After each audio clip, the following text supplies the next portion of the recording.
Queremos saudar a todos os irmãos e amigos que se reúnem conosco nesta manhã para mais um estudo bíblico, produzido pelo Ministério de Ensino Bíblico da Primeira Igreja Batista de Manaus.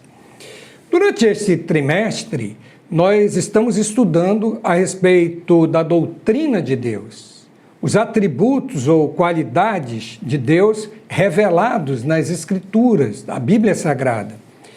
Portanto, pegue a sua Bíblia e vamos iniciar o nosso estudo de hoje. Dentre os atributos ou perfeições de Deus, a Bíblia revela que Ele é infinito em vários aspectos. Um desses aspectos tem a ver com o seu infinito poder. A Bíblia revela que Deus é todo-poderoso. Em outras palavras, Ele é onipotente. Hoje nós vamos refletir a respeito, então, da onipotência divina. A onipotência divina está intimamente ligada ao fato de Deus ser único e eterno, como nós já estudamos na primeira lição. Não pode haver mais de um ser todo-poderoso.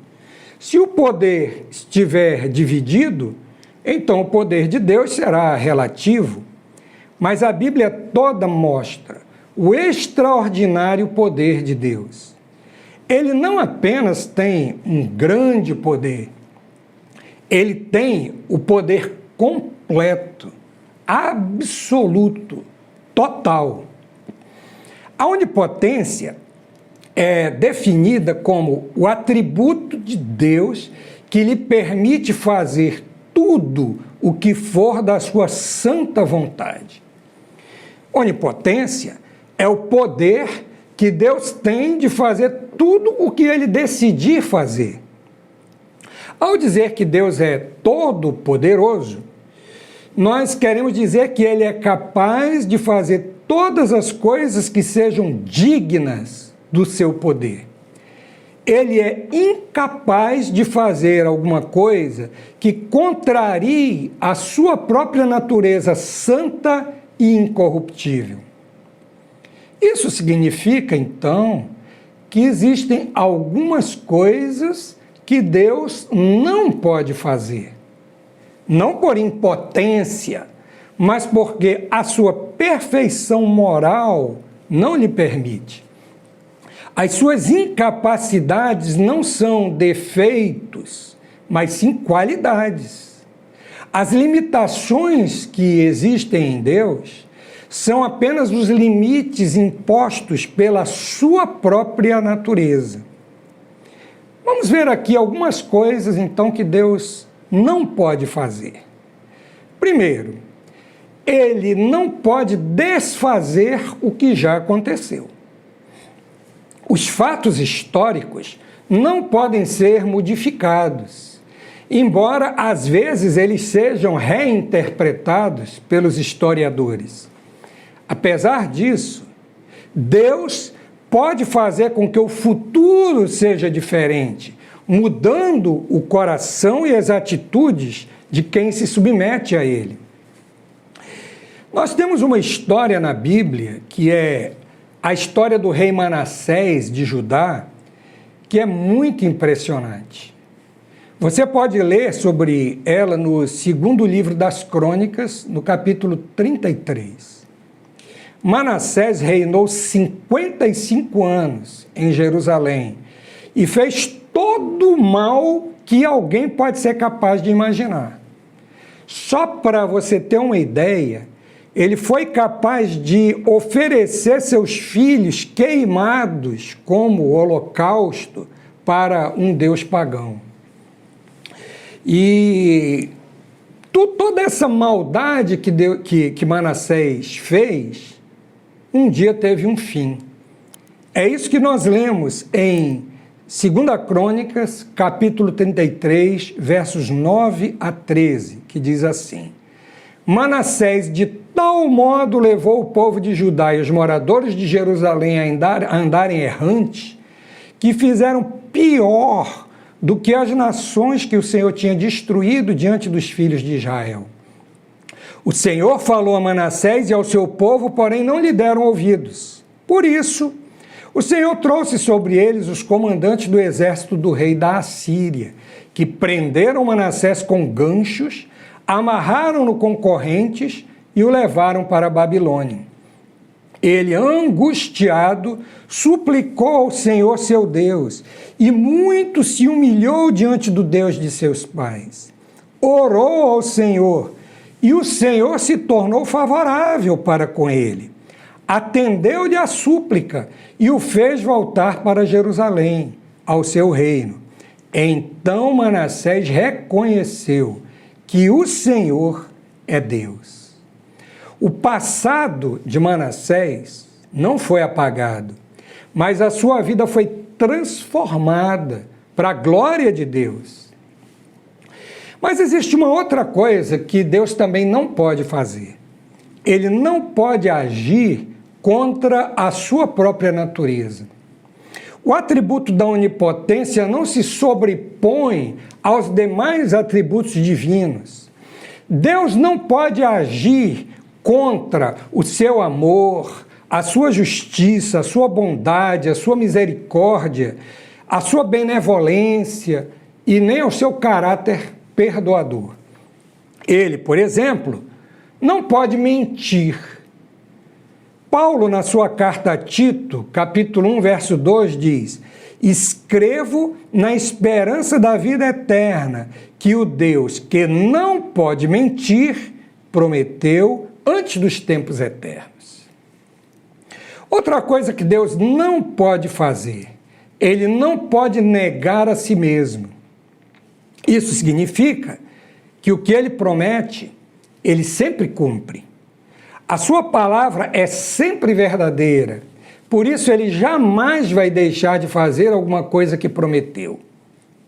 Em 2 Timóteo 2,13, Paulo cita um antigo hino cristão que diz na sua parte final: se somos infiéis, ele permanece fiel, pois de maneira alguma pode negar a si mesmo. Ele nunca deixou de cumprir uma promessa que fez. Conforme nós lemos em Números 23:19. Deus não é homem para que minta, nem filho de homem para que mude de ideia. Será que, tendo ele prometido, não o fará? Ou tendo falado, não o cumprirá? Pois bem, outra coisa que Deus não pode fazer, ele não pode ser tentado pelo mal.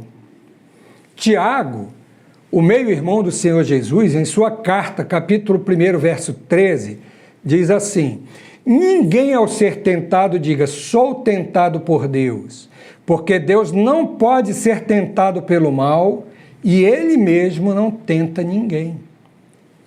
A nossa condição humana hoje é de corruptibilidade. Mesmo após conhecer e receber a Jesus como Senhor e Salvador, nós ainda podemos ser tentados pelo mal. E algumas vezes ainda podemos cair em tentação. Mas Deus não pode ser tentado pelo mal. É por isso que ele nos santifica a cada dia, para que sejamos também capazes de escolher fazer o bem em lugar do mal. Por outro lado, vai chegar o dia em que estaremos glorificados ao lado de Deus e também estaremos livres de toda a tentação do mal. Tendo entendido o que significa a onipotência de Deus, vamos olhar agora alguns exemplos nas Escrituras.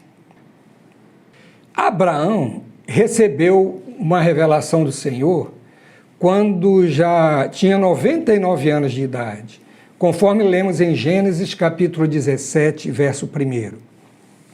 Quando Abraão atingiu a idade de 99 anos, o Senhor apareceu a ele e disse: eu sou o Deus Todo-Poderoso, ande na minha presença e seja perfeito. O nome pelo qual Deus se apresentou a Abraão foi El Shaddai. Esse nome aparece 48 vezes no Antigo Testamento e significa Deus Todo-Poderoso, aquele que pode fazer qualquer coisa e suprir qualquer necessidade. Abraão foi testemunha disso, pois ele foi pai de Isaque aos 100 anos de idade, enquanto a sua esposa Sara foi mãe aos 90 anos, sendo que ela já tinha passado da idade da menopausa. Na ocasião em que a promessa foi feita, Sara duvidou de Deus. Então o próprio Senhor falou: por acaso existe algo demasiadamente difícil para o Senhor? Daqui a 1 ano, neste mesmo tempo, voltarei a você, e Sara terá um filho. Gênesis 18, 14. Além disso, Deus cumpriu todas as promessas que fez a Abraão. Fez dele um homem rico, multiplicou a sua descendência, fazendo dela uma grande nação, e lhe deu um nome respeitável entre todos os povos da terra onde ele habitava. O testemunho do escritor sacro a respeito dele foi o seguinte: Abraão já era velho, de idade bem avançada, e o Senhor o havia abençoado em tudo. Gênesis 24, 1. Certamente Abraão foi alguém que podia testemunhar com muita propriedade a respeito da onipotência divina. O livro de Jó é outro que, apesar de contar uma história bastante complexa, revela a onipotência de Deus em muitos momentos. Em Jó capítulo 11, verso 7, lemos: será que você pode desvendar os mistérios de Deus ou descobrir a perfeição do Todo-Poderoso? No capítulo 27, verso 11, diz assim: vou ensinar a vocês a respeito do poder de Deus e não lhes ocultarei o que está na mente do Todo-Poderoso. E a conclusão, no capítulo 37, 23. Quanto ao Todo-Poderoso, não o podemos compreender. Ele é grande em poder, porém não perverte o juízo e a plenitude da justiça. Mesmo no meio do seu grande sofrimento, em momento algum Jó duvidou da onipotência do seu Deus. Em suas palavras, vemos que ele não entendia bem o que estava lhe acontecendo. Mas mesmo assim ele se recusava a abandonar a sua fé, como a sua própria mulher chegou a sugerir. Em vez disso, ele terminou por reconhecer que Deus tem todo o poder e que a experiência pela qual ele passou o fez chegar mais perto do Senhor. Capítulo 42, versos 2 e 5. Bem sei que tudo podes e nenhum dos teus planos pode ser frustrado. Eu te conhecia só de ouvir, mas agora os meus olhos te veem. No livro de Salmos também somos lembrados sobre a onipotência de Deus. O Salmo 91 já começa dizendo assim: aquele que habita no esconderijo do Altíssimo e descansa à sombra do Onipotente, diz ao Senhor: tu és o meu refúgio, a minha fortaleza, o meu Deus em quem confio. Somente um Deus todo-poderoso pode transmitir essa confiança irrestrita a quem o segue e nele confia. Ele continua sendo o refúgio e fortaleza para qualquer um que deposita nele a sua confiança. Há muitas outras expressões sobre o poder de Deus no livro dos Salmos. Por exemplo, Salmo 21, 13. Exalta-te, Senhor, na tua força. Nós cantaremos e louvaremos o teu poder. No Salmo 111, 6, manifestou ao seu povo o seu poder, ou o poder das suas obras, dando-lhe a herança das nações. No Salmo 147, 5, grande é o Senhor nosso e muito poderoso, o seu entendimento não se pode medir. E no Salmo 77, 14, tu és o Deus que opera as maravilhas, e entre os povos tens feito notório o teu poder. profetas, por diversas vezes, confirmaram a onipotência de Deus. Há uma oração de Jeremias, que é um dos textos que revelam esse atributo divino. Jeremias 32, de 17 a 19. Ah, Senhor Deus, eis que tu fizeste os céus e a terra com o teu grande poder e com o teu braço estendido. Nada é demasiadamente difícil para ti. Tu fazes misericórdia até 1000 gerações, mas também retribuis a iniquidade dos pais nos filhos. Tu és o grande, o poderoso Deus, cujo nome é Senhor dos Exércitos, grande em conselho e magnífico em obras. Para Deus nada é difícil. Embora do ponto de vista humano, muitas vezes o jogo já esteja perdido. Aquele que fez os céus e a terra, usando apenas a sua palavra, também é capaz de fazer pelo seu povo aquilo que nem a imaginação mais fértil poderia conceber. No tempo de Jeremias, Deus permitiu que o seu povo fosse levado cativo para a Babilônia, por causa dos seus pecados. Mas conforme prometeu, passados 70 anos, ele os trouxe de volta e os reedificou ao redor de Jerusalém. Deus repetiu para Jeremias as mesmas palavras que ele havia dito para Abraão. Jeremias 32, 26 e 27. Então a palavra do Senhor veio a Jeremias dizendo: Eis que eu sou o Senhor, o Deus de toda a humanidade. Será que existe algo demasiadamente difícil para mim? Ao lermos sobre os atos salvadores de Deus, sobre o seu povo lá no Antigo Testamento, é necessário concluir que não há nada difícil e nem impossível para Deus. Mas não é apenas no Antigo Testamento que encontramos afirmações a respeito do poder de Deus. A palavra grega usada para todo-poderoso é pantocrator. Ela aparece 10 vezes no texto do Novo Testamento, em especial no livro de Apocalipse. Mas há inúmeras outras expressões que falam a respeito da onipotência divina, incluindo a pessoa de Jesus, que não podemos esquecer, Jesus é Deus. O nascimento de Jesus é a primeira história narrada nos evangelhos de Mateus e Lucas. Há muitas provas da onipotência divina nessa narrativa, a começar pelo nascimento do precursor, João Batista. Assim como Abraão e Sara, Zacarias e Isabel, os pais de João Batista, também já eram idosos quando João nasceu. O cântico de Zacarias, quando o seu filho nasceu, é bastante revelador. Ele disse, Evangelho de Lucas, capítulo 1, 68 a 71, Bendito seja o Senhor, Deus de Israel, porque visitou e redimiu o seu povo, e nos suscitou plena e poderosa salvação na casa de Davi, seu servo, como havia prometido, desde a antiguidade, por boca dos seus santos profetas, para nos libertar dos nossos inimigos e das mãos de todos os que nos odeiam. Quando o anjo do Senhor anunciou a Maria que ela seria a mãe do Salvador, a sua surpresa foi grande, porque ela era virgem. Mais uma vez, o mensageiro de Deus anunciou que tudo é possível para Deus. O texto diz que o anjo respondeu: O Espírito Santo virá sobre você e o poder do Altíssimo a envolverá com a sua sombra. Por isso também o ente santo que há de nascer será chamado Filho de Deus.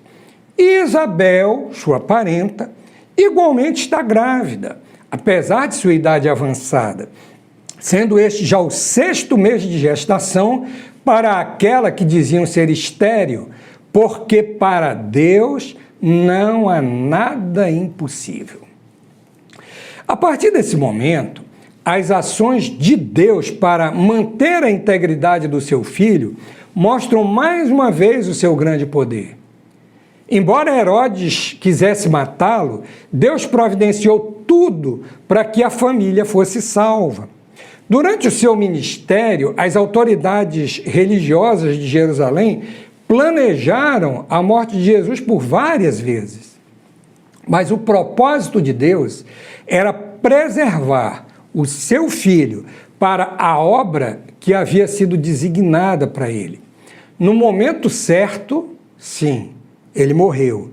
Morreu pelos nossos pecados, mas com grande poder ressuscitou dentre os mortos e hoje intercede por nós, à direita de Deus Pai, conforme nós lemos em Romanos capítulo 8, verso 34.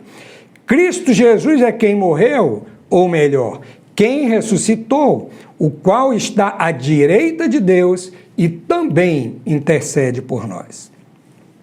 Jesus falou a respeito do seu Pai o seguinte: para os seres humanos isto é impossível, mas para Deus tudo é possível. Mateus 19, 26. O contexto dessa afirmação é que Jesus havia dito aos discípulos que um rico dificilmente entraria no reino dos céus.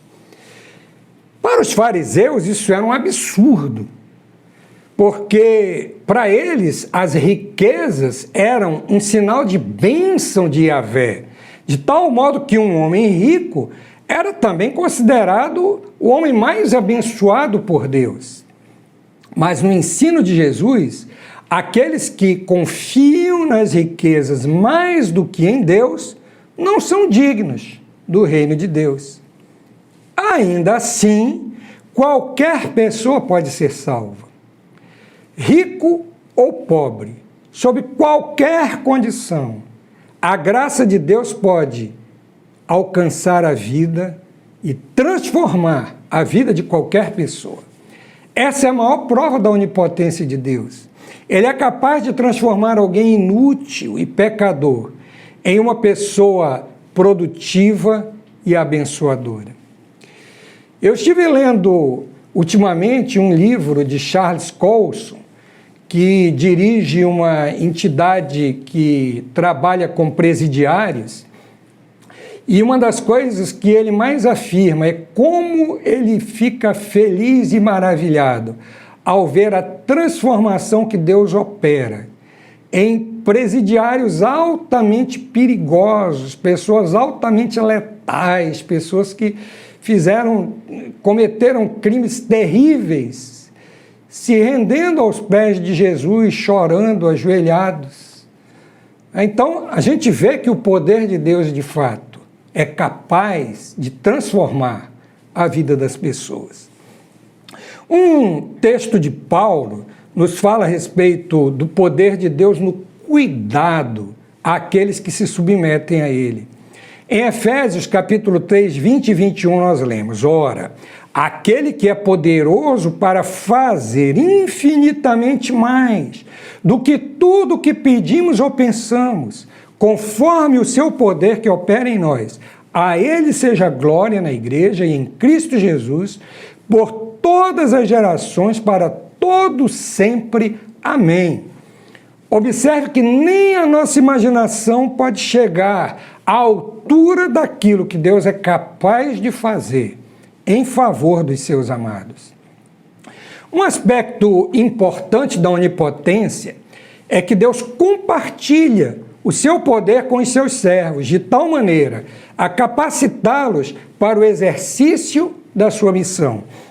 Jesus fez assim com os apóstolos e com aqueles que o seguiam. Em Lucas 9:1, nós lemos sobre um desses momentos em que Jesus compartilhou seu poder com eles. Tendo Jesus convocado os 12, deu-lhes poder e autoridade sobre todos os demônios para curar doenças. Mesmo após a sua volta para o Pai, os discípulos continuaram a exercer o seu ministério no poder de Deus. É o que lemos em Atos 4:33. Com grande poder, os apóstolos davam testemunho da ressurreição do Senhor Jesus e em todos eles havia abundante graça. Jesus não deixou a sua igreja desamparada ou desabilitada. O Espírito Santo que desceu sobre eles no dia de Pentecostes deu-lhes poder para testemunhar da salvação até os confins da terra. Deus também é capaz, em seu poder, de fazer mais do que ele realmente tem feito. Ele não está limitado a fazer apenas aquilo que ele já fez algum dia. O profeta Isaías assegura que se o povo de Israel fosse obediente ao Senhor, veria muito mais atos poderosos de Deus em seu favor. Lá em Isaías 59, 1 e 2, ele diz: eis que a mão do Senhor não está encolhida, para que não possa salvar, e o seu ouvido não está surdo, para não poder ouvir. Mas as iniquidades de vocês fazem separação entre vocês e o seu Deus, e os pecados que vocês cometem o levam a esconder o seu rosto de vocês, para não ouvir os seus pedidos. João Batista, na sua pregação, também assegurou que o poder de Deus é maior do que pensamos. Em sua dura repreensão aos israelitas, ele disse: e não pensem que podem dizer uns aos outros, temos por pai a Abraão, porque eu afirmo a vocês que Deus pode fazer com que destas pedras surjam filhos a Abraão. Mateus capítulo 3, verso 9. O apóstolo Paulo assegurou que os verdadeiros filhos de Abraão são aqueles que têm fé como a de Abraão, e não necessariamente os seus descendentes na carne. Neste sentido, todos os que recebem a Jesus pela fé são filhos de Abraão, cumprindo a predição de João. A onipotência de Deus tem sido sempre questionada pelos homens. A humanidade decaída resiste contra o poder de Deus porque isso reduz o seu próprio poder. A história humana é recheada de fatos que revelam essa contrariedade humana. Essa é a razão porque muitos negam até a existência de Deus. Porém, a Bíblia revela que um dia todos irão reconhecer que Deus é todo-poderoso, alguns com grande alegria e outros com muito desgosto e pesar. Em Apocalipse 11, 16 e 17, nós temos a seguinte descrição da visão de João. E os 24 anciãos que estavam sentados no seu trono diante de Deus, prostraram-se sobre o seu rosto e adoraram a Deus, dizendo: graças te damos, Senhor Deus Todo-Poderoso, que és, que eras, porque assumiste o teu grande poder e passaste a reinar. Em complemento, João continua no verso 18 do mesmo capítulo. Na verdade, as nações se enfureceram, chegou, porém, a tua ira, e o tempo determinado para serem julgados os mortos, para se dar o galardão aos teus servos, os profetas, aos santos e aos que temem o teu nome, tanto aos pequenos como aos grandes, e para destruíres os que destroem a terra. Até mesmo o grande responsável por incutir na mente dos homens a rebeldia contra Deus, um dia será julgado e completamente submetido à soberania divina, conforme lemos ainda no Apocalipse de João, capítulo 12, versículo 10. Então ouvi uma voz forte no céu proclamando: agora veio a salvação, o poder, o reino do nosso Deus e a autoridade do seu Cristo, pois foi expulso o acusador de nossos irmãos, o mesmo que os acusa de dia e de noite diante do nosso Deus. Jesus, como Filho de Deus, será exaltado em sua onipotência e receberá toda a glória devida ao seu nome, como diz Paulo aos Filipenses. Por isso, também Deus o exaltou sobremaneira e lhe deu o nome que está acima de todo nome, para que ao nome de Jesus se dobre todo o joelho nos céus, na terra e debaixo da terra, e toda língua confesse que Jesus Cristo é Senhor, para a glória de Deus Pai. A conclusão a que chegamos é que podemos confiar em Deus, porque Ele tem todo o poder para garantir e realizar tudo o que prometeu. Temos todos os motivos para adorá-lo em sua onipotência, por tudo aquilo que Ele já tem feito em nosso favor, mas também por tudo aquilo que Ele ainda é capaz de fazer. A Bíblia nos aponta para esse Deus todo-poderoso que se revela assim em Apocalipse capítulo 1, verso 8. Eu sou o Alfa e o Ômega, diz o Senhor Deus, aquele que é, era e que há de vir, o Todo-Poderoso. No próximo domingo nós vamos continuar a estudar a respeito dos atributos divinos, falando a respeito da onipresença e da onisciência de Deus. Desejamos um domingo abençoado para todos.